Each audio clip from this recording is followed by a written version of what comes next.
अगली समस्या ये आई, इस भागवत को सुनाऊं किसे?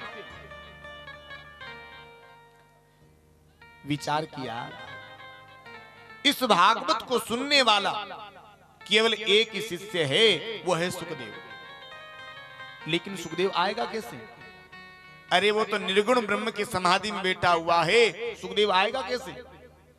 लेकिन सुखदेव जैसे परमहंस को भी खींच कर लाने का सामर्थ्य श्रीमद् भागवत कथा के मंत्रों में। अपने छोटे छोटे शिष्यों को बड़ा ही सुंदर एक मंत्र रटा दिया और कहा, बेटा जंगल में चारों तरफ फैल जाओ, इस श्लोक को गाना। और शिष्यों ने बड़े ही सुंदर इस श्लोक को गाया। अहो वकियम स्तन काल कोटम जिंगांसयापाय यदाप्य साध्वी लेवे गतिम धातु चितां ततोन्यम कम्बा दयालु शरणं ब्रजे। इस श्लोक में भगवान के सौंदर्य का वर्णन था महाराज। वरहापीडम नटवर वपु कर्णयो कर्णिकारम विप्रदवास कनक कपीसम वेदयंतीम चमाला रंद्राण वेणुरद्र सुतया पूरयन गोप वंदे वृंदारण्यम स्वपद रमणम प्राविशत गीत कीर्ति भी। इस श्लोक में भगवान के सौंदर्य का वर्णन था। जैसे सुखदेव जी महाराज सुना, अरे इतने सुंदर वरहापीडम, कितना सुंदर मोर का मुकुट इनके माथे पर शोभायमान है। कर्णयो कर्णिकारम, कितना सुंदर कनेर का पुष्प इनके कानों पर शोभायमान हो रहा है। जो नटों के भी नट हैं, वृंदारण्यम, जो वृंदावन की पावन धरा के भीतर स्वपद रमणम, पैदल पैदल चल करके प्रवेश कर रहे हैं। और जितने भी ग्वाल वाल हैं, प्राविशत गीत कीर्ति भी, ये सारे के सारे ग्वाल बाल आज इनकी महिमा का गान कर रहे हैं। जैसे सौंदर्य के विषय में सुना, एक बार तो आंख खुल गई, पर सोचा होंगे सुंदर। अरे सुंदर होना ही पर्याप्त थोड़ी है। दोबारा से आंख बंद करके बैठ गए। शिष्यों ने आकर के बताया, गुरुदेव आंख खुली तो थी, लेकिन दोबारा से आंख बंद करके बैठ गए।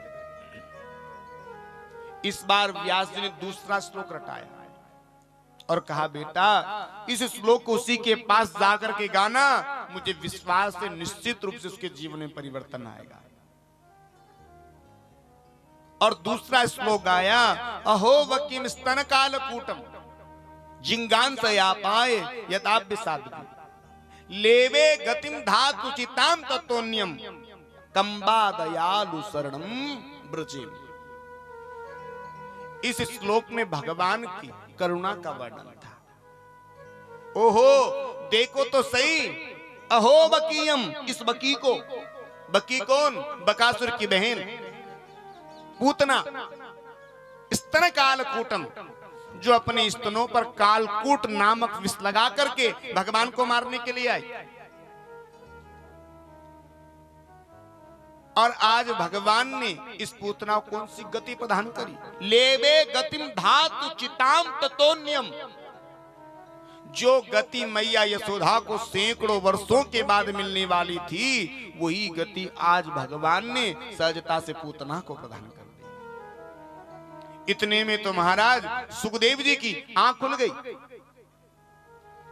और शिष्यों से कहा, सुनो आगे सुनाओ ना। छोटे छोटे शिष्य कहने लगे, आगे हमें नहीं आता। भागवत में लिखा है, हरे गुणा क्षिप्तमति भगवान बादरायण। सुखदेव जैसे परमहंस की मति को भी भागवत के मंत्रों ने हर लिया।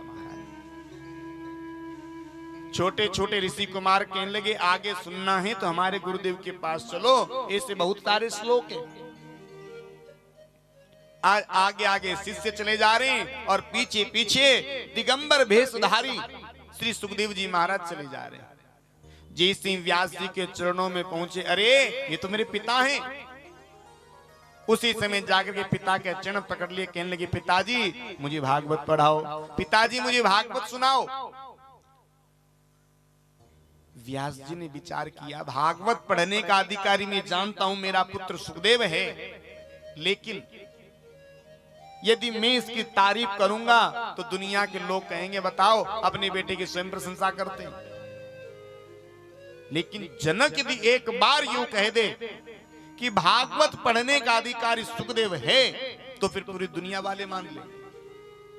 काम क्रोध की परीक्षा लेने के लिए भेज दिया जनक जी के पास।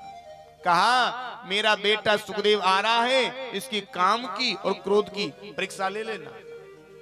अरे महाराज, जो स्वयं वेदांत स्वरूप हैं उसकी कौन क्या परीक्षा ले सकता है। जनक महाराज व्यास साष्टांग दंडवत करके सुखदेव जी के चरणों में लेट गए और हाथ जोड़ के कहने लगे महाराज मुझे क्षमा करना, आपके पिता की आज्ञा थी, इसी वजह से आपकी परीक्षा लेनी पड़ी।